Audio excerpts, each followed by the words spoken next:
violence and other kind of violence.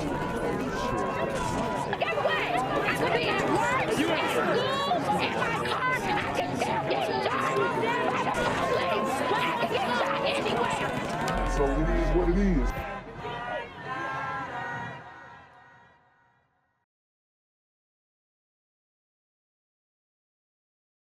What's good, Shadow Realm? It's a Black Gen Z Mindset. Make sure you go ahead and like, comment, share, subscribe, and let's get into the video. Well, it has been another active weekend of gun violence here in Metro Atlanta. Fox 5's Kim Luffler joins us from the live desk. Kim, many of these incidents have involved our youngest of citizens here. So when he says the youngest of citizens, he's talking about the super teen gremlins on demon time.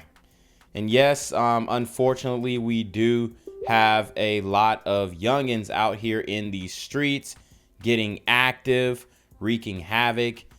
And it's definitely like making the community look bad. OK, these single mother raised super gremlins are active in the streets and they're not letting up on anybody.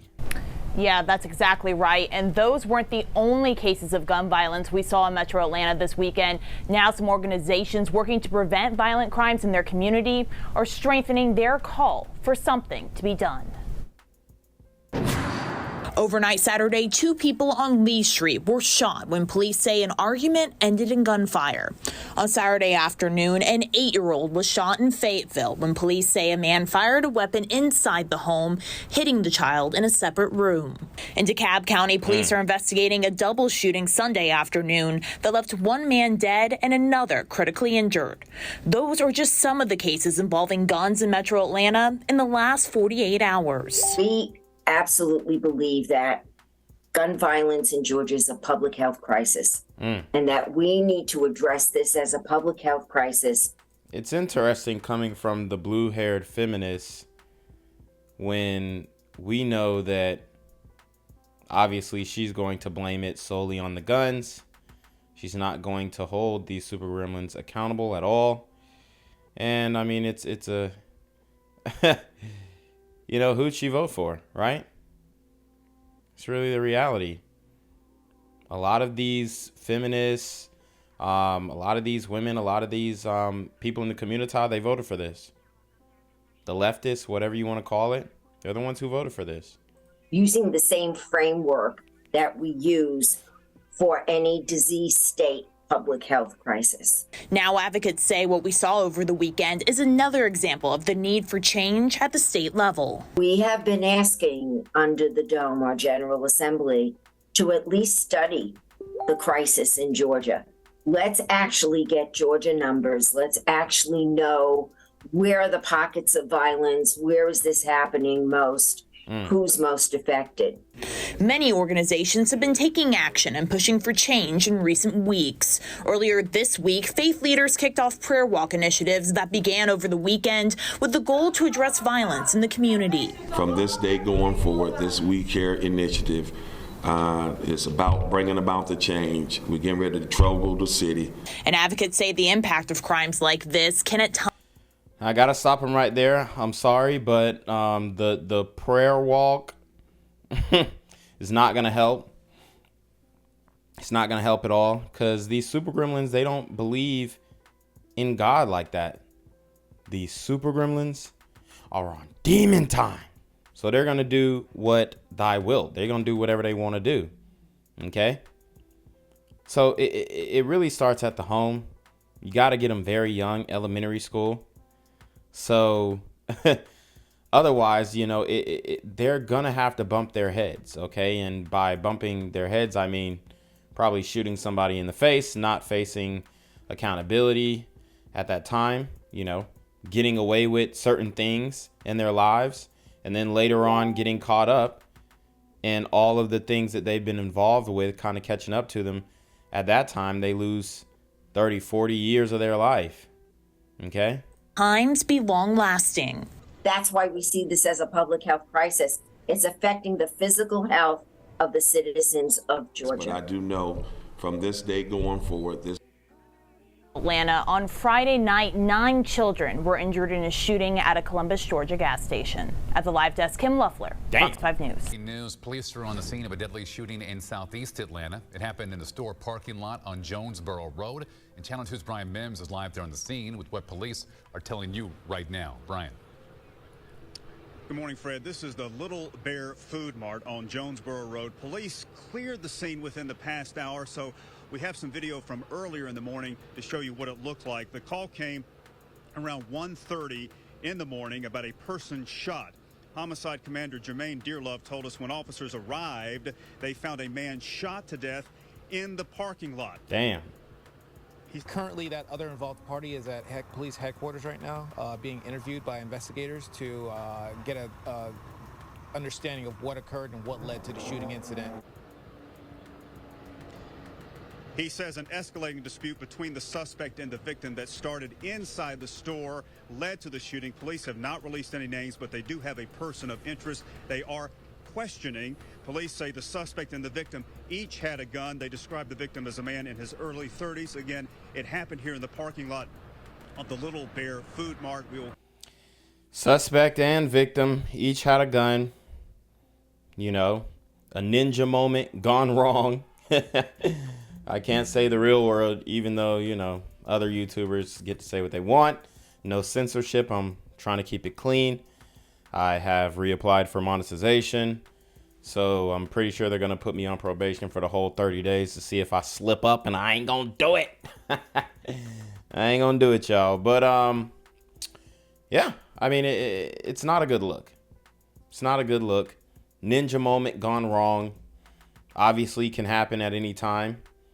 And that's the scary part. Continue pressing for details and give you updates as the morning unfolds. Fred. Brian, thank you very much. Questioning someone right now in this deadly shooting. We'll be looking for more details. Thank you. Unfulfilled. That's how a group of Atlanta residents who used to live at the Forest Cove Apartments describe what has happened to them since Mayor Andre Dickens moved them out of that property in disrepair. The mayor touted relocating 300 families temporarily as a big accomplishment during his first year.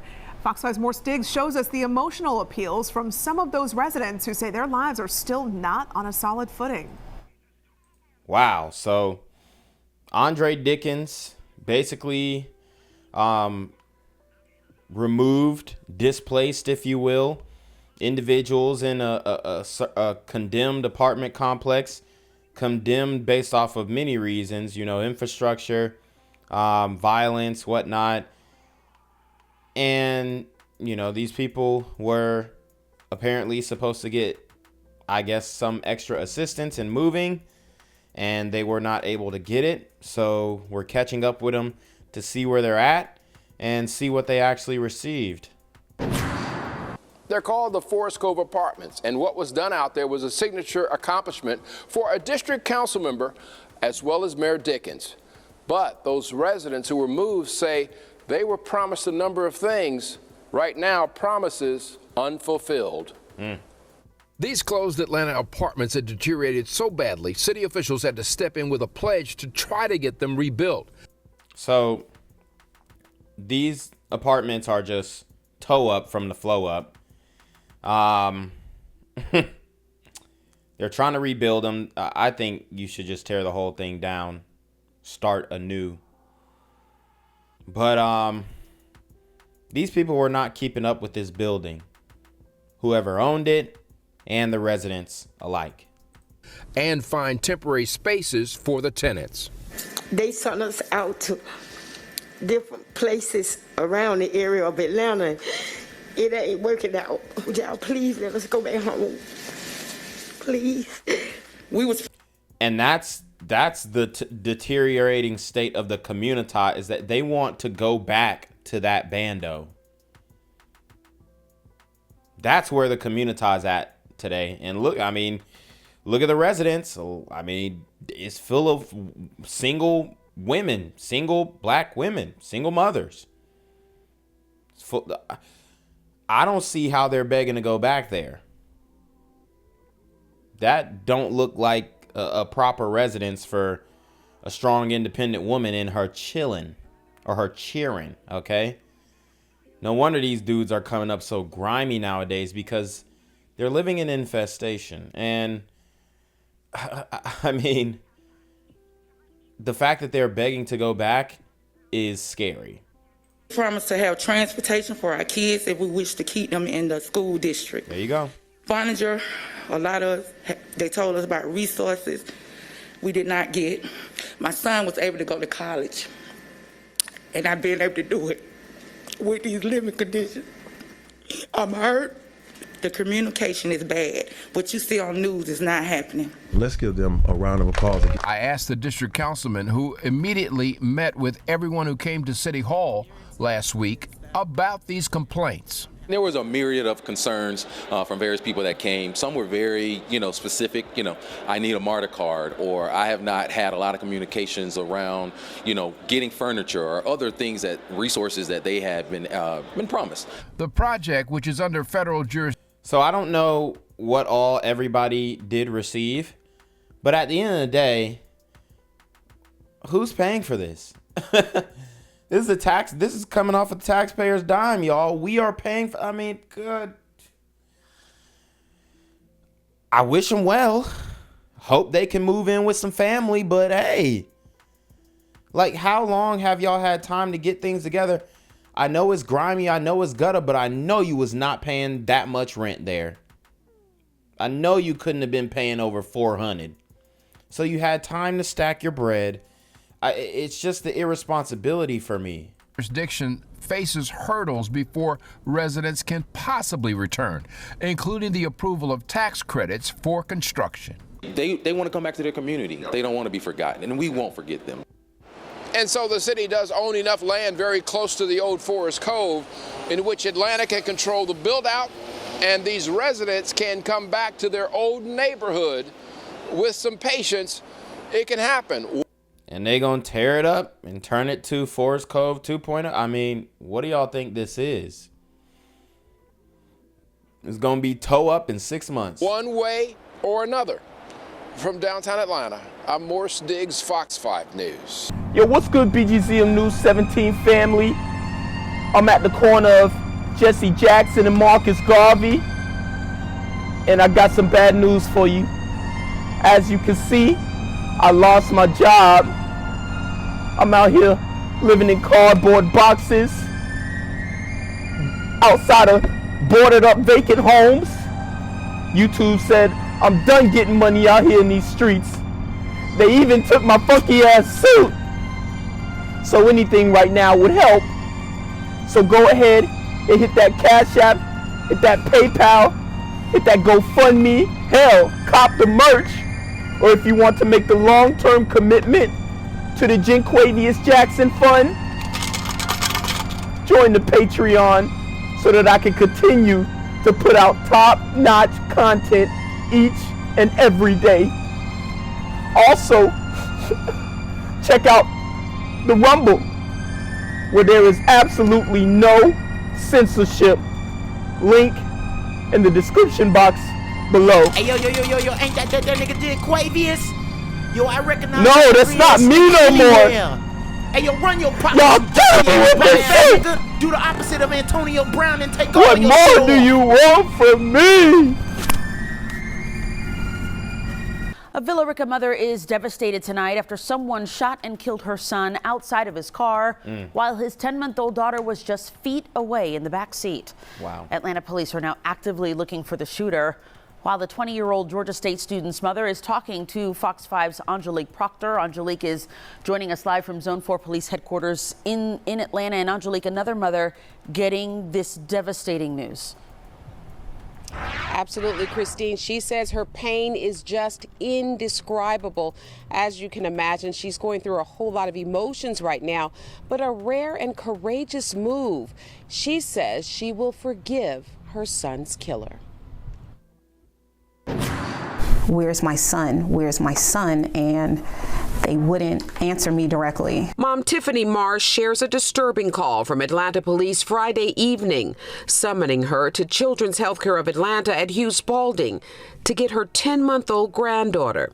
Officers had just found the girl in her son's car on Allegheny Street in Southwest Atlanta. I'm asking them, where's my son?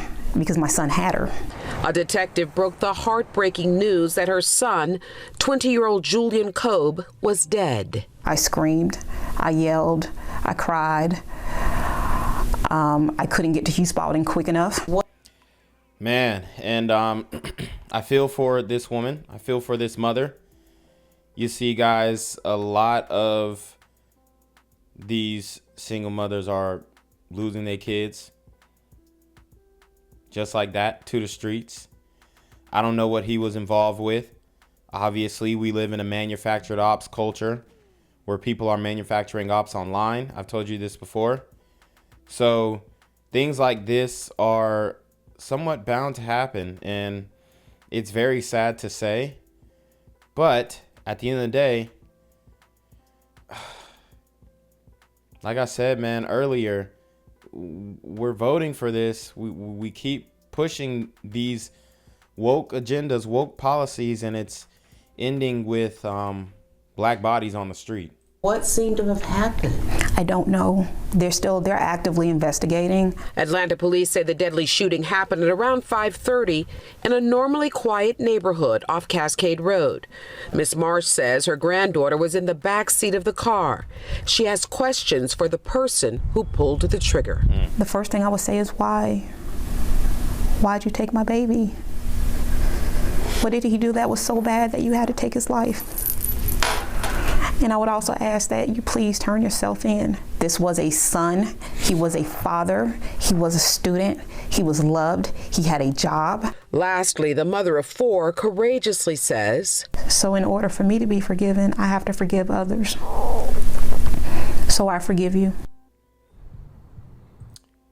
There you have it.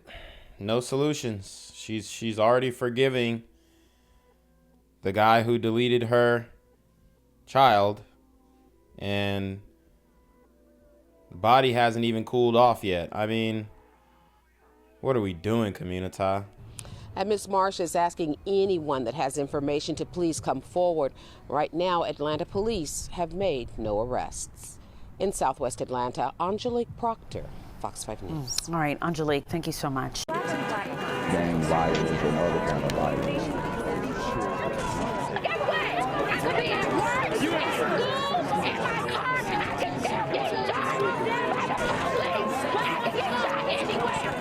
So it is what it is.